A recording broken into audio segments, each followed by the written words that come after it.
Enjoy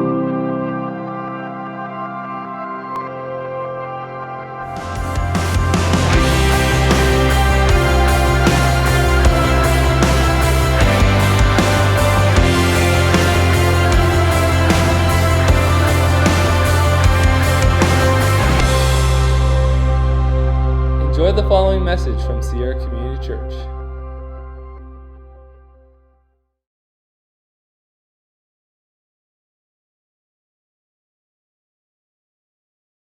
Welcome, Sierra Community Church. Thanks for joining us this morning. I want to tell you, it really is nice having you guys send in your pictures. We've got almost just shy of 300 pictures in here right now, and it's a whole lot nicer seeing your faces than preaching to an empty room. And we'd love, they keep trickling in, and we'd love to have more. So if you have not sent in your picture yet to us to put on these chairs, we'd love to have your addition to it. All you got to do is just email it to me, which is noah@sierra.church, and I'll print it out and get it in here. We'd love to see that. And I think after we all get back together, we'll do something fun with these pictures as well. So I hope that before we started this morning or at some point today, you get a chance to listen to worship. Kristen's put together the worship team, and although they can't be together, they put something together that I hope that you will really take advantage of and enjoy, because it's outstanding. So. All right, glad that you guys are with us this morning. We are still working through the book of John, and we are on part 17, and we're just looking at the life of Jesus according to John, who was one of Jesus's not only closest friends, but he traveled with Jesus through most of his ministry. So you talk about getting a bird's eye view. That's what we're getting from John. So one thing I want to let you know is today we're actually going to celebrate communion together. So this might be a really good opportunity for you to just hit pause on your recorder or whatever you're watching on right now, and go grab a cracker or a piece of bread and a cup. And at the conclusion of the service today, we're going to, everything's kind of pointing towards celebrating that Jesus is the bread of life. And so I'll give you a minute to pause, and we'll jump back in here in just a minute. All right, we're going to be looking at John chapter 6 here in just a minute, but I want to start actually by playing a video for you. So if you've been paying attention the last couple of weeks, Nick and I have been putting together these short 15-minute interviews with people from our church and also people that are connected to our church. So one of the things we did a couple of weeks ago is we interviewed Kevin Nishaw, who has been running the summer Campus Crusade Crew project here in town, and we interviewed him, and I want to play a short clip for you thinking about how I don't think any of us welcome pain or difficulties in our life, but they can play a really profound and helpful role in our life. And so I want you to hear how that worked in Kevin's life. So Kevin, first of all, how did you get involved in campus ministry? Yeah, great question. When I was a college student, one of my best friends and teammates drowned in the river that runs through campus. And about 2 months before he died, I actually had an opportunity to share with him about my relationship with God. And he admired my faith, but didn't really want to have anything to do with it. And I think when he passed away, that just had a huge impact on my life. And I remember there was one day I was on campus after he died, probably a couple weeks after he died, and it was kind of between classes, and the sidewalks were just choked with students, moving between classes. And remember, the Lord just stopped me in my tracks, and people were kind of bumping into me, running into me. They're probably like, why is that guy stopping in the middle of the sidewalk? And I just felt like the Lord said, Kevin, look at all these students all around you.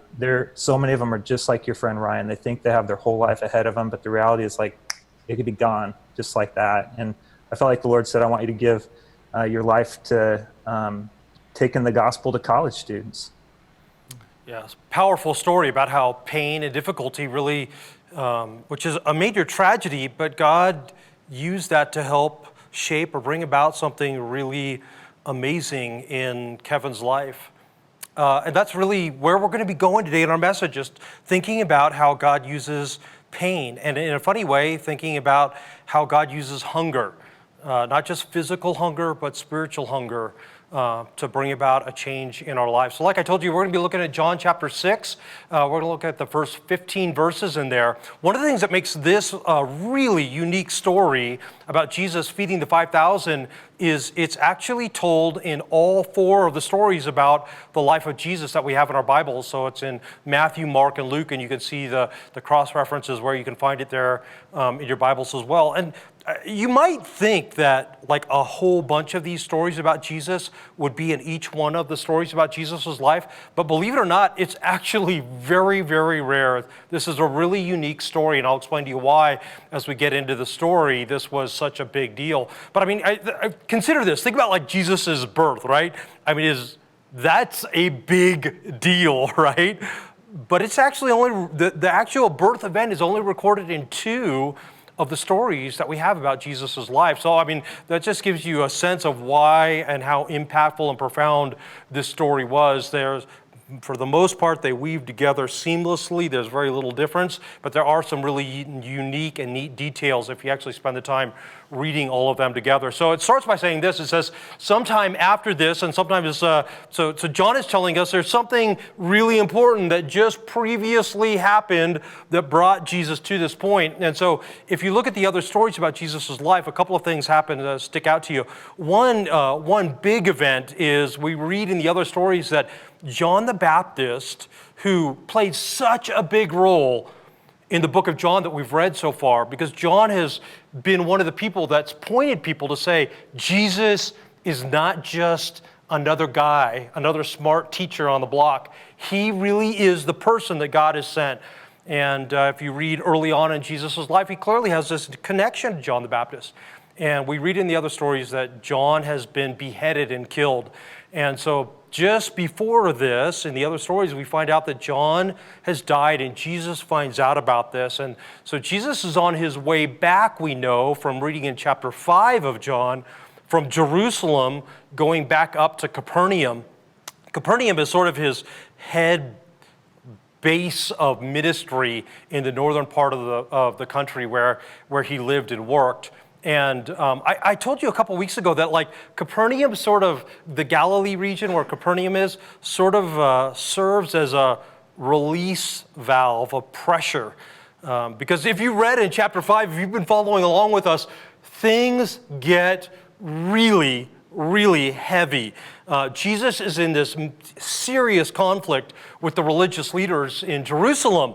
And they don't just want to like send him back out of the city, they want to kill him, right? I mean, it's already to that point. That's how hot and heavy the conflict has gotten. So it's a good thing that Jesus has this time to be able to continue his ministry. And that's part of why he doesn't just stay and live in Jerusalem. This gives him the opportunity to continue to teach people. And so it says this, so Jesus goes back up to the northern part of the country, and it says Jesus crossed from the far shore of the Sea of Galilee. And if you look at a map, I always marvel at this. Every time I look at Galilee, it's amazing how much it looks like Tahoe, and it's like a miniature Tahoe, 13 miles up and down, and about 7 miles is the widest point across.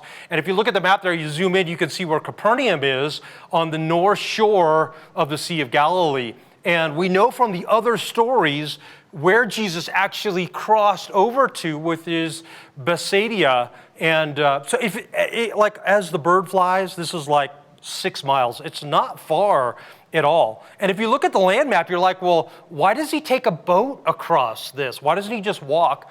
And if you look at the topographical map, which is why I put this on here, is you can see that really, really dark green area is like a serious marsh. And even today, if you go to Israel, I was amazed by this as we were there this last year driving. We circumnavigated the lake one of the days that we were there, and the north part up there, you can still see today. You did not want to walk from Capernaum up across there because it's a serious marsh. And so it would take people walking at least 9, and in most cases up to 11 or 12 miles to go far enough north to find places that were reasonable to cross over to get to Bethsaida. And if you want to get anywhere else on the east shore, the boat was by far not, it was dangerous, which you'll find out more about next week in our story, but it was by far the most common form of transportation from one side of the lake to the other. So it says, and a great crowd of people followed him because they saw the signs that he performed by healing the sick. And then Jesus, when he got there, he went up on a mountain and sat down with his disciples. Now, when it says a large group, you're going to find out in a minute, they counted by counting the heads of families, and it says there's 5,000 people there. That's the low number. It probably flared all the way up to somewhere in the number between 15 and 20,000 people. And this is like a sure sign that Jesus's influence has gone from just being sort of this local, fantastic teacher to all of a sudden everybody in that region wants to see and hear and experience this guy Jesus. So everybody from the northern part of the country is coming over there. The town that Jesus was born in, just to give you an idea of how big this was, the town that Jesus was born in, archaeologists tell us is no more at the time of Jesus than probably 200 people. So I mean, this is no longer just a couple of people hanging out watching Jesus. They are transfixed by this guy's teachings and particularly by the miracles he's performing. Huge, huge deal. If you go over Bethsaida even today, you can see these huge grassy mounds that would have fit an awful lot of people for Jesus' meetings in times like this. Now, verse 4 tells us that the time that this happened was the Passover. You remember back to the beginning of chapter 5, if you were with us paying attention, John talks about when Jesus was in Jerusalem, he says it was for a festival, but it doesn't say exactly what it was. But here, notice, John wants you to know exactly what the time of this event is. And in fact, this is so important because all of chapter 6 really resounds with the echoes of this festival of Passover.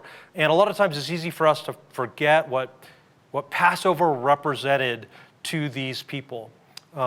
And I'll just briefly remind you, you go back to the book of Exodus and you find where Passover is instituted and why they continued to celebrate it, 1,500 years after it. And even today, it's one of the two major holidays that Jews celebrate around the world. And so if you go back and you look at a map of the world at the time of the Passover, this is when Moses goes down to Egypt to tell Pharaoh, let my people go. And that's where the map dot is there in Egypt in the fertile Nile River Valley. And what they did is finally, after all the plagues, Pharaoh said, get out of here. Because God was coming to, what was he doing? He's rescuing his people from oppression and slavery, helping them get a freedom that they could not have gotten on their own, right? That's what Passover is all about. It's God rescuing, intervening in a way that they couldn't help themselves. And the people traveled from there, and it really should not have taken them long, but it took them 40 years because of their grumbling and complaining, their lack of trust. And so God is using this time as a lesson in the hot desert to learn that he really is he's going to provide for them, he's going to protect them, and he's helping them learn what it means for them to be his people. Because that was God's goal, is that they would represent to the rest of the world what it meant to know God and live for him and his purposes. And so one of the things that God did is in that provision. You remember the people get out there and they're like, we don't have any food. How are we going to survive? And God provides food in several different ways, but one of them is manna, which they called bread from heaven, right? So God provides for them something to be able to feast on, and he provides enough for them to survive all those years in the desert. So all of chapter 6 echoes with this Passover theme of God providing bread to satisfy their hunger. Only it's no longer just physical bread, you'll find out as this chapter goes along. So it goes on to say, in verse 5 it says, so Jesus looked up and he saw this great crowd of people coming towards him, and he said to Philip, and this is one of the cool things about the story in the book of John, is Philip and Andrew, who don't have the interaction with Jesus in the other 3 stories about Jesus' life do enter into the story here. And so Jesus asks Philip this question. He says, where shall we buy bread for all these people to eat? You know, I think we read the Bible sometimes and we like sort of, a lot of times we're familiar with the end of the story, so we're like, we don't like really stop and think about, can you imagine what it would have been like to be put on the spot? You've got like 15,000 people there, and Jesus goes, hey buddy, how do you want to feed these guys? You want to talk about a gulp moment? Like, are you serious? How do you react if you were Philip in this situation? Now, it's interesting, we get this insight as to why Jesus asked this question. In verse 6, he says, Jesus asked this only to test him because Jesus already had in mind what he was going to do. Isn't that interesting? Yeah, when you read this, you kind of go like, why would Jesus do that? Why would Jesus put this guy through this exercise? Why would Jesus test him? And an interesting question along with that is to ask this: is God's purpose in testing something that was just reserved for his friends that he was traveling with then? Or is it possible that that same purpose that God had in testing Philip, he still might use in yours and my lives today? An interesting question to ask. So he knows, I mean, Jesus, of course he knows what he's going to do. He knows a problem that we can't solve by ourselves, Jesus knows how to take care of. So Philip, anyways, on the spot, answered him. He said, look, he says, you're crazy, dude. He says it would take more than a half a year's wage to buy enough bread for each person to what? Not get satisfied, but just to have one bite. What's he saying? It's just, you're asking something that's impossible here, Jesus. One of the things that, like when you read the Bible, I hope that you will get in the habit of doing is just slowing down enough to not just read the stories, but allow the stories to read something back into yourself. Think about the opportunity that Philip had here, not just in the moment, but to reflect back later on this whole event, to learn something not just about Jesus, but about himself. I think that this story, it poses several really good questions, but one of them I want you to stop and just think about right now, which is, in your life, there are times where we feel totally inadequate to be able to answer some really challenging questions. Sometimes they might come from a work situation, they might come from our spouse or from our kids, or it might be financial issues that just come on us because of medical bills or because we lose our job. I mean, there's all these things that happen to us in our lives, and the solution just isn't easy to discover. And I want you to think, how in that moment, how do you react? See, I think it's easy to get down on Philip here and be like, dude, this is Jesus. Why didn't you trust him? Act in faith. Recognize what he's able to do. It's clear instead he's consternated and he's probably frustrated.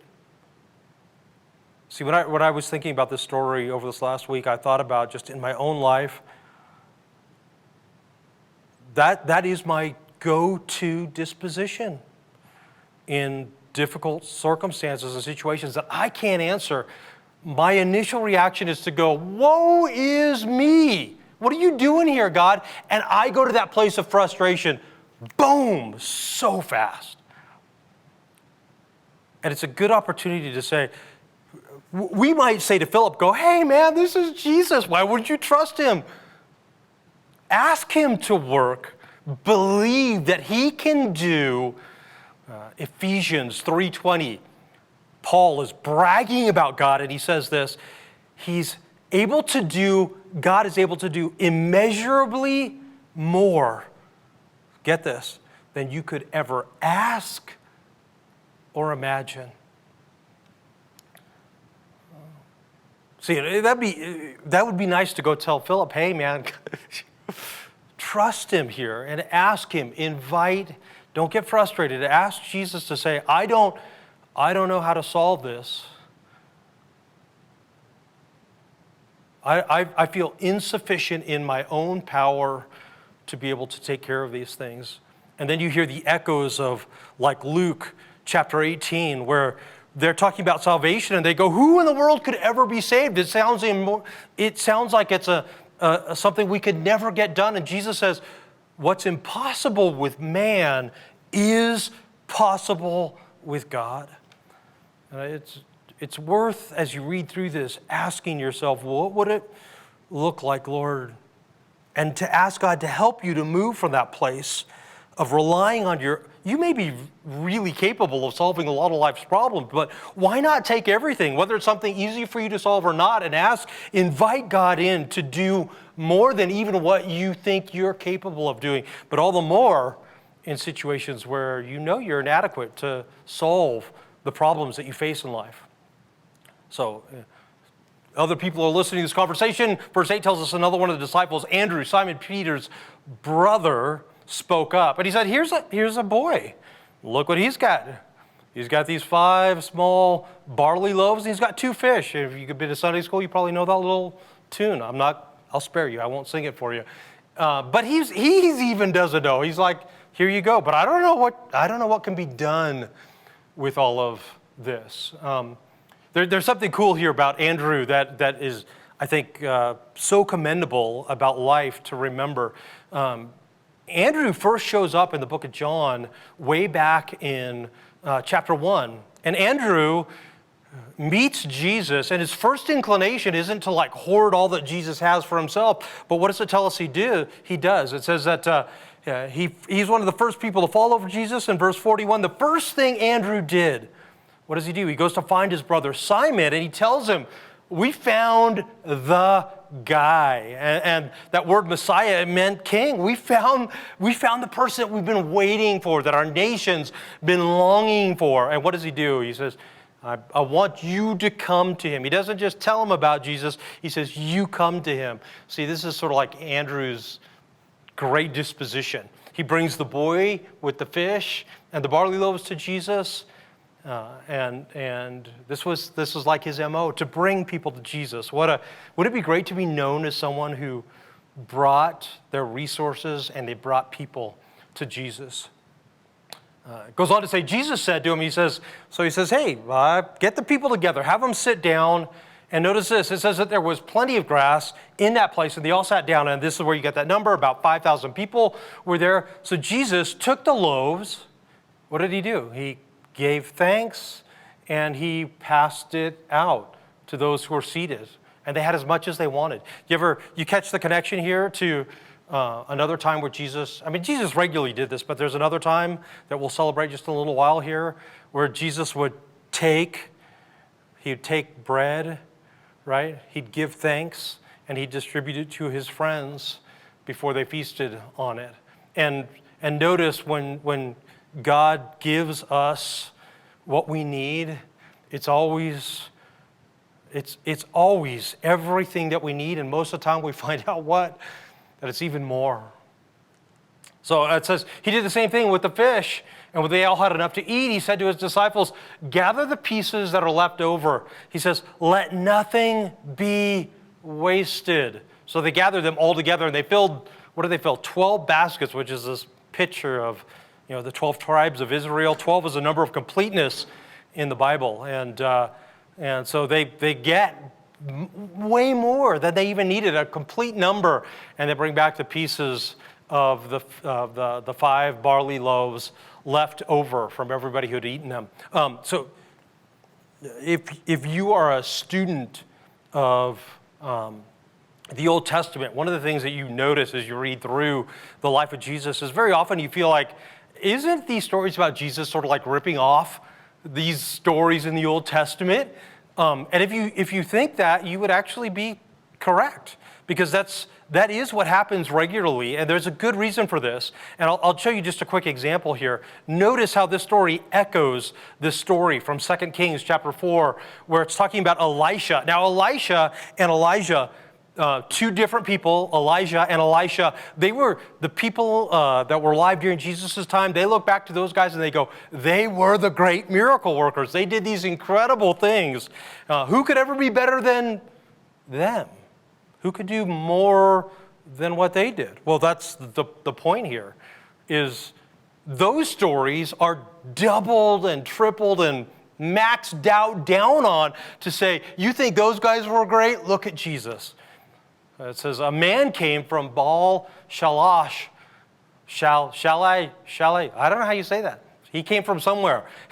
He says, bring the man of God 20 loaves of barley bread baked from the first ripe grain, along with some heads of new grain. And he says, give it to the people to eat. Does this at all ring a bell? Does it all sound familiar to you? It should, right? Elisha said, he says, how can I set this before 100 men, right? There's no way that I can feed these people with just this much bread. It's not going to happen. His servants ask him this question, but Elisha answered him. He says, get the people to eat. For this is what the Lord says. What does God do? He says, they'll eat and they'll have some left over. Gosh, that sounds familiar, doesn't it? So he sets it before them and they ate and they what? They had some left over, according to the word of the Lord. So these people, they look back at what Elijah and Elisha did and they're like, oh my gosh, these guys were incredible. Who could ever do something greater than them? And see, that's the point of some of these replicated, like way overdone miracles, is to say, you think those guys were great? Look at this Jesus. God worked in and through those prophets, but Jesus himself does this stuff. It's not just Elijah and Elisha, but if you pay attention closely to the New Testament, it paints this picture that the greatest teacher or lawgiver in the Old Testament was Moses. And especially the first 5 books, 5 chapters of Matthew, all explain this really well, that Jesus is very much like Moses, only he's greater than the person that you esteem as this great lawgiver. If you download your notes from our website, I have all this stuff in there. You can go back and look at it. The story closes by saying this. It says, after the people saw the signs Jesus performed, they began to say, what's their reaction to this? See, they got it. They understood Jesus is. Moses sat down and Moses recited the law that God gave him to tell the people. Jesus gave us a whole new law himself on a mountain, right? They get this, that Jesus is greater than Moses. He's greater than Elijah and Elisha. Way more incredible what this guy has done. They get it. They say, surely this is the prophet who is to come into the world that Moses talked about in the Old Testament. Jesus knowing, Jesus sees what's coming.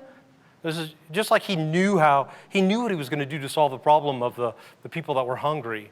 Jesus knows what's coming. He knows that the people are going to be so impressed, they're going to get this stuff, and they want to, by force, make him king. And what does he do? He withdrew again to a mountain by himself. And Jesus knows that he's going to be a king. But that's not the way. It's not by the people's adulation that's going to make him. It's not the power of the people installing him. It's going to be his power of giving his life that's going to install him as king. I want to close by sharing communion with you here. And I hope that I can give you a way to help illustrate something that I think is just really easy to forget. Because I think as modern readers, we read these stories and we don't fully appreciate what it would have been like to be these people. So it tells us, in Matthew and Luke, that Jesus is getting away with his disciples. He goes over to the other side of the lake because he wants to get away with them. Everywhere Jesus goes, there's this crush of people. And it's clear, John the Baptist has died. He's sent out the 12. He needs to spend some time just with these guys. He goes over to the other side of the lake, but the people they can't get enough of him. So Jesus leaves. They typically would leave very early in the morning because that's when the lake was the calmest, and they'd go over. That's the easiest time to travel. So they probably went over there, got over there early, late morning, very, very early afternoon by the time they got up there. And the people know where he's going, and they all travel over there. Now, if they left early in the morning, they probably would have gotten over there very early afternoon, 12, 1 o'clock. And there's this problem right there, right away. People have walked 9 miles at least from the closest places where they can get food, and especially that many people. They can't even go back just to Capernaum. No one town in that area could have fed all these people. There's a major problem here. Now, you think about this. Probably some of the people packed food with them, but not everybody. And so Jesus, and the other stories tell us this, he's filled with compassion because he knows these people they're going to have this physical issue. If he's going to sit and spend any time with them, teach them at all, it's going to be late in the day, hard for them to get back. And Jesus, he doesn't treat people like they're an interruption to his plans to get rest. I just marvel at how he's always willing.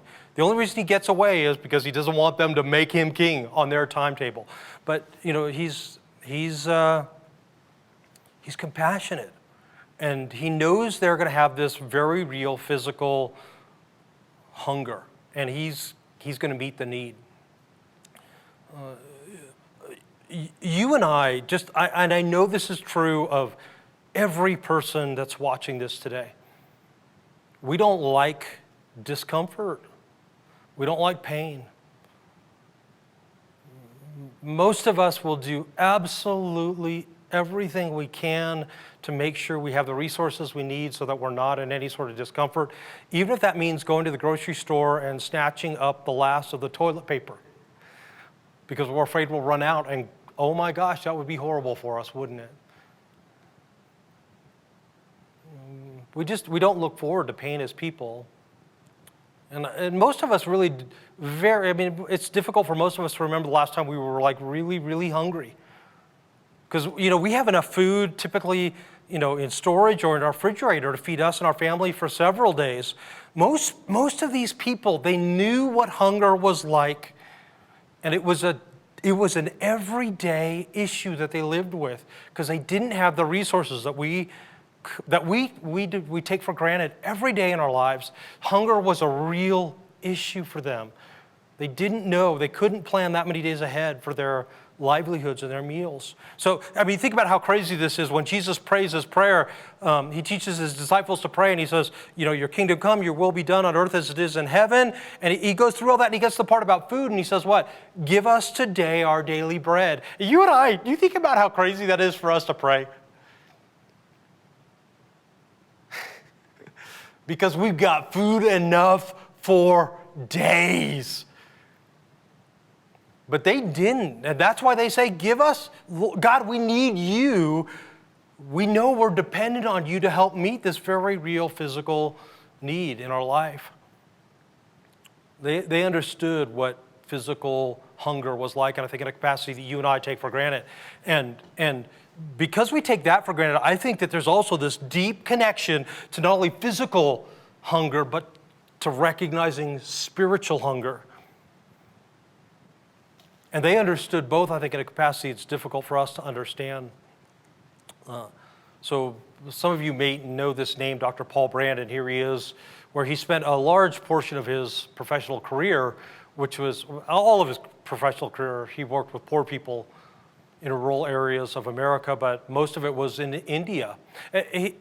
He became famous because he's the first person who really figured out that leprosy wasn't a tissue disease, but a nerve disease, the deadening of your nerves.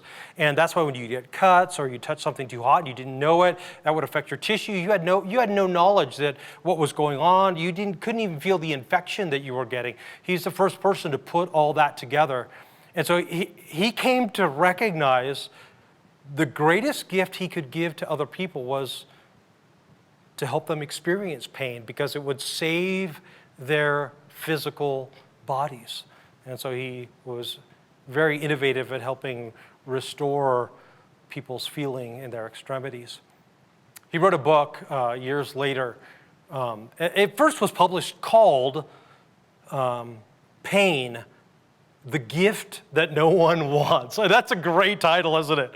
But people weren't buying the book, and so they rebranded the book and they called it The Gift of Pain. And he had another really popular writer, Philip Yancey, help write some of the stuff, and it became a bestseller. But he writes this about pain. This is so good. Notice what he says. He says, I thank God for pain. I can't think of a greater gift I could give to people, to my leprosy patients. He says, most people view pain as the enemy. And I think that if you want to be honest, I do. I assume most of you don't look forward to pain. But check this out. He says, yet without it, think about the physical issues, heart attacks, strokes, ruptured appendices, and stomach ulcers. They would all occur without any warning.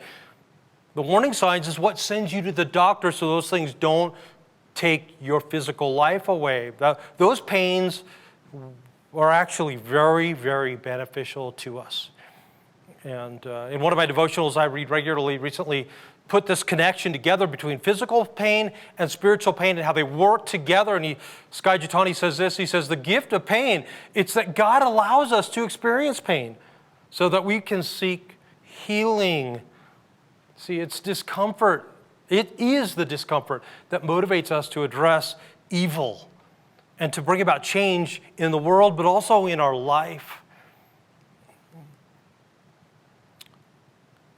Spiritual hunger, I think, works in several ways, but just 3 simple ways that you can think about is one, I think most people that are really in touch with what's going on in their heart and their head and their relationships with other people is we recognize that we wish things could be better, richer in our relationship both with God.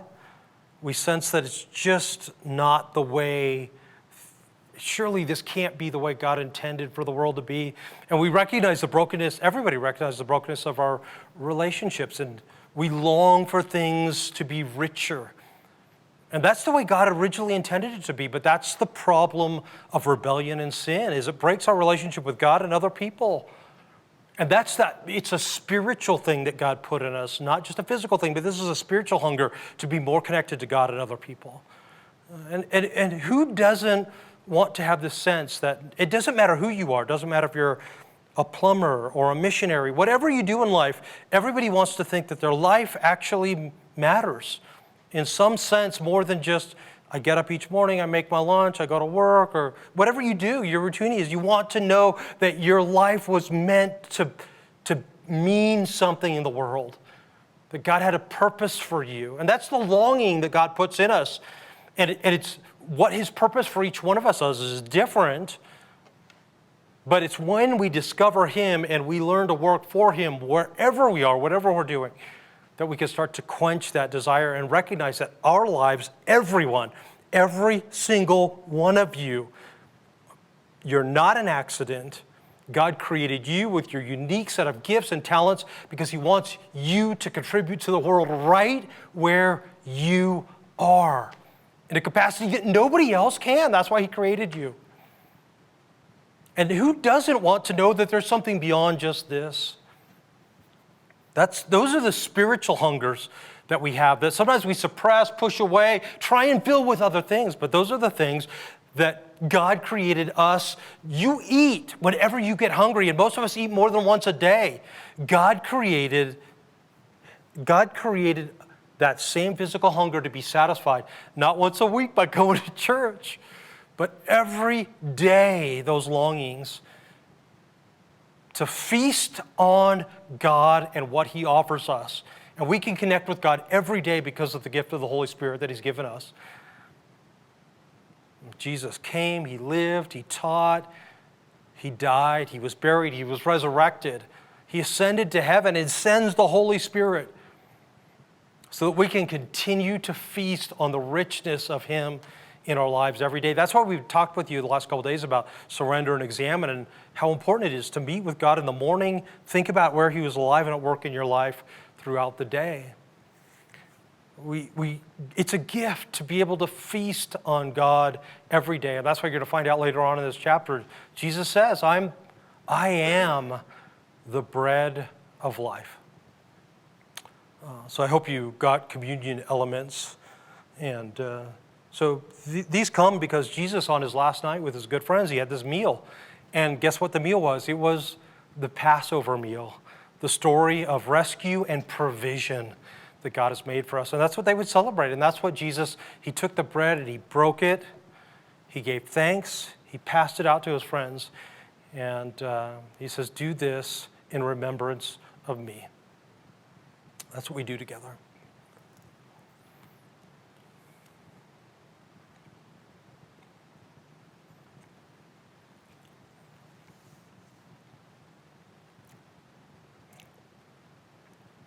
Father, thank you that in a real way, just like physical bread satisfies a physical hunger in our life, feasting on you, your teachings, your word, and your presence in our life can satisfy, and it's the only thing that was meant to satisfy our spiritual hunger. Thanks that you are a rich provision for us to feast on every day.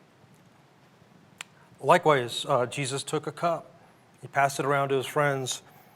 And he says, this is my blood poured out for you. And we do this thinking about the provision and the sacrifice that Jesus made for us to be able to enjoy the rich life that we have. And I tell you, I can't wait to be able to do this together with all of you in here, but I hope that you enjoy remembering the rich life and the rescue that God provided for us.